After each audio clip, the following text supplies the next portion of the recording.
Not from Brussels, not from Washington. This time, the warning comes from Tehran. A senior Iranian official has issued a public threat aimed squarely at Britain and its allies, and it comes with a chilling phrase: irreversible consequences. So what triggered this, and why is Britain suddenly being dragged into one of the most dangerous diplomatic standoffs of the year? Let's break it down, but first, hit the like button and subscribe to the channel for more. Tensions between Iran and the West are escalating, and now Britain is directly in the firing line. Iran's foreign minister has issued a clear and public warning to the UK, France and Germany, stating that any attempt to reimpose UN sanctions could trigger irreversible consequences. This isn't diplomatic theatre, it's a calculated threat, and one that demands a serious response from Prime Minister Keir Starmer. The warning comes from Abbas Araghchi, Iran's former deputy foreign minister and nuclear negotiator, in an op-ed published by French magazine Le Point.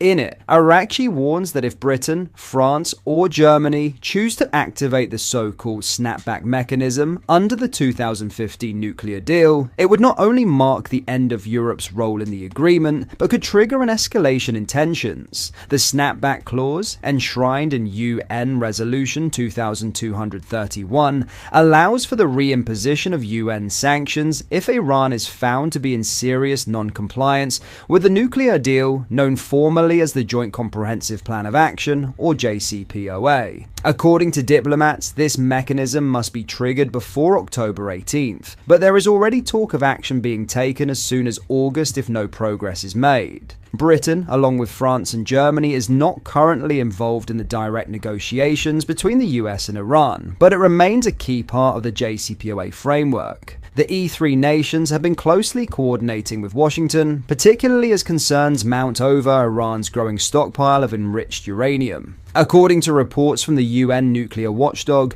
Iran has significantly accelerated its uranium enrichment since 2019, reaching levels as high as 60%, a figure that edges closer to the 90% enrichment level required for weapons-grade material. Tehran insists its nuclear program is peaceful, but these developments have raised alarm among Western powers. Starmer's government has not publicly commented on the snapback warning yet, but the UK's position has aligned with France and Germany in calling for greater Iranian compliance and maintaining pressure through diplomatic means. This diplomatic standoff comes against a broader backdrop of worsening relations between Iran and the West. Beyond the nuclear issue, Britain and its allies have imposed fresh sanctions on Tehran over its ballistic missile program and its support for Russia in the war against Ukraine.